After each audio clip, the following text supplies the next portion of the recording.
Hello, welcome back to Learning Curves. I'm Anastasia, and today we are going to talk about the very first steps that anyone needs to take on any sewing machine with fabric project. So if you're painting your house, you're painting a room, we call it painting because that's the visual effect it's going to have. You're going to see the paint color difference, but how much of the work is actually prep and cleanup? You've got to get your supplies, you've got to tape off anything you don't want to paint, remove outlet covers. But yeah, so much of construction projects is not so much the actual construction or assembly. If you're doing a woodworking project, there's so much cutting and sanding and measuring and planning, and that's not the order it goes in.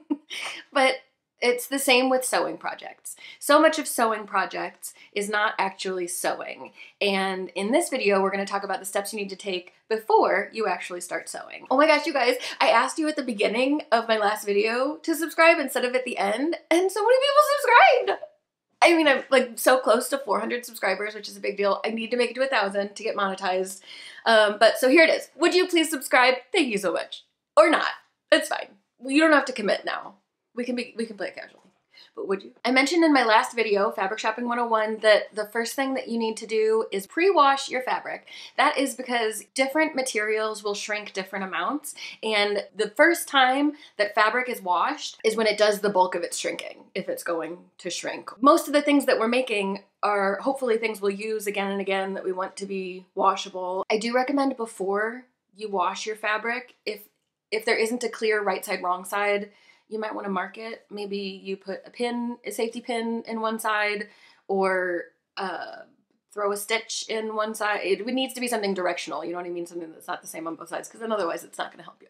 And then everything in my life needs to be pretty much, most things need to be machine dryable. I'll do low heat. I will tumble dry low all day long, but it needs to be able to go in the dryer. So even though I think it was my pink, the baby fabric, it said to reshape and lie flat to dry, I think, or hang to dry, I put that in the dryer because I want to see how it's going to behave in the dryer, because inevitably whatever I make out of it is going to go in the dryer. You can see with that fabric that it's kind of more of a gauzy fabric, so there was a lot of shrinking, but I'm planning to make blankets out of that, so I don't care if it shrinks. It doesn't need to be a specific size. I'm thinking like a Dolly and Me blanket, like a little doll blanket and then a bigger blanket for her. You wanna do that too? Let me know in the comments and I'll make a video about it. So we pre-wash the fabric to get any preliminary shrinking out of the way.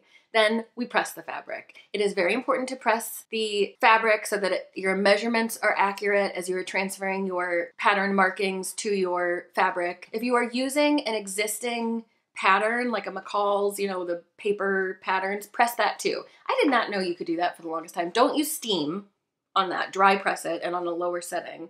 But you can press that. You can press paper. You can iron paper. I used to do that actually with tissue paper because I wanted to reuse it because I'm crunchy, I guess. I used to iron tissue paper. It's not the same. Like gift tissue paper, it's not the same. But also you're just gonna crinkle it up again. Tension. You need to determine what the tension settings need to be. The tension on your sewing machine will need to be adjusted based on the fabric that you're using. Different fabrics need different tensions on the same machine. So there are times that I'm using a different exterior fabric and lining fabric. Sometimes I need to be careful about which fabric is on top, because as we're adjusting the tension on our machine, like the obvious tension dial, that adjusts the top thread, the spool thread tension. It doesn't adjust the bobbin tension. There are ways on machines to adjust the bobbin tension. I never do it, but I find that the top tension, adjusting that is enough to get me to my desired ends. So I always take a scrap piece of fabric, I set it in the middle, stitch the fabric. If it looks good, top and bottom, check both sides, because it can look great up top and be trash on the bottom. Check both sides and then adjust your tension as necessary. I very much recommend that you experiment. Get it wrong.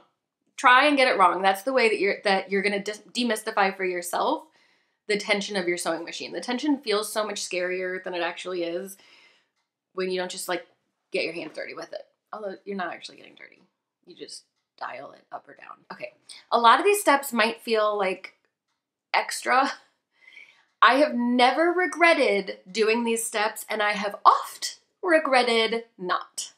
I very much recommend pre-wash the fabric, press the fabric, and test your tension. That's it. Thank you so much for watching. If you like this video, please like this video. Please consider subscribing, and I'll see you next week. Bye!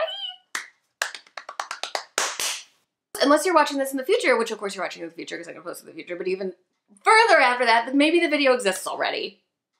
Hey future, how is it? Who won the election? Which election? Any of them. What